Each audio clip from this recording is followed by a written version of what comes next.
someone I've been trying to meet for years, and then I meet someone on the dock and they say, but he's one of your sponsors. Dave Armitage, sail designer, Quantum Sails. Just met you by random chance. Dave, nice to meet you. Welcome to On the Water Anarchy, brought to you by Quantum Sails. Great, thanks very much. Yep. So you're a Kiwi, yeah? Yeah, I'm Kiwi, but you've lost most of the accent. Yeah, I've lost most of it. I actually get a hard time now when I sail with Kiwis again, because they give me a hard time about being American. I'm definitely straddling the fence because I've been living in the States for pretty much 15 years, so yeah. I kind of back and forth a little bit, but yeah, the US is definitely home now. Where do you live? I'm up in Newport, Rhode Island. And you have a loft up there, or you just work on design? Yeah, we have a loft up there. It used to be a shore sails loft, and about 4 years ago or so, 3-4 years ago, it became a quantum loft. And I live in Portsmouth, sort of just up the road, and yeah, we have the loft in Newport, so it's a place for me to go in and work out of. Yeah, it's sort of a sales and service office. Good to get down here for a little couple weeks. Yeah, it's definitely nice. You know, we complain about the cold weather the last couple of days, but it's significantly colder up north. So yeah, that's for sure. It's hard to complain too much when you're talking to the wife on the phone. You're still on the Mills 43 Cool Breeze. You guys are in maybe third place, is that right, or yeah, fourth place? Third or fourth, I'm not sure. Actually, we're sort of not completely sure on the results after today, but no, it's been going pretty well. It's the boat's basically brand new. We got to do a quick check sail with the boat in Palm Beach, but this is the first event and the first time the boat's raced. So, well, she looks great, and obviously you guys are doing well on handicap. A question I asked Peter Greenhouse the other day is these boats, it seems like you're going about 9.3 knots downwind and about 7.7 upwind. It seems like not the most exciting thing in the world. What about, for you? You enjoy this kind of boat? Yeah, I do actually. The racing, it's amazing with all the different boats we have in the class how close the racing's been. Like, we come in and look at the results, and we're like losing to a J44 by 3 seconds, or another boat by 2 seconds after all the racing, all said and done. It's been really actually pretty close racing. We're having to push the boat really hard, just very conscious of always trying to keep our time, so we can't sort of sit back and relax. We're working the boat pretty hard.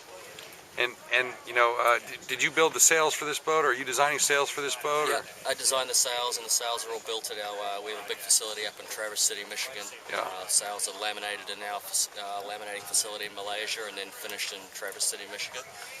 And yeah, I've designed all the sails for the boat, and kind of keenly interested in how the whole thing's gone. It's gone really well. We've worked pretty hard on the rig setup and come up with a nice simple rig setup for the guys, so they can sort of do it all through shim plates rather than having to have guys go up the rig and do a lot of adjustments to the D2s and the caps. And so trying to create a nice simple rig setup through the range for them that they can use when maybe they don't have quite as good a crew.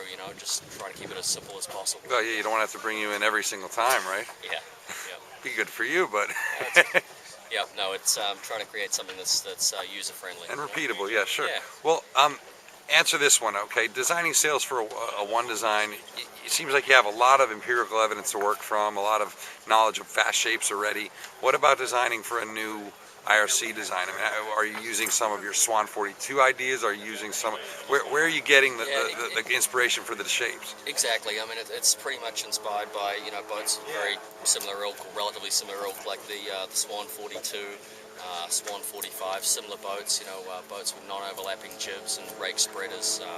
The rig setups are all very similar, and the sail shapes are actually not too dissimilar either. So that's usually your starting point. We've done a lot of work this year with our CFD and FEA software, and we can use that to sort of check in as well and just see if there's anything slightly different we want to do given the information we get from the design office on the boat. But for the most part, they're sort of empirical developments of our sails that we've done for Swan 45s and Swan 42s. Right on. Do you, and we want to thank you and all the Quantum guys for stepping up to help us make this happen. We have a lot of fun here. Do you ever look at our On the Water coverage? Oh, I definitely check out the Sailing Anarchy site pretty much every evening when you come home.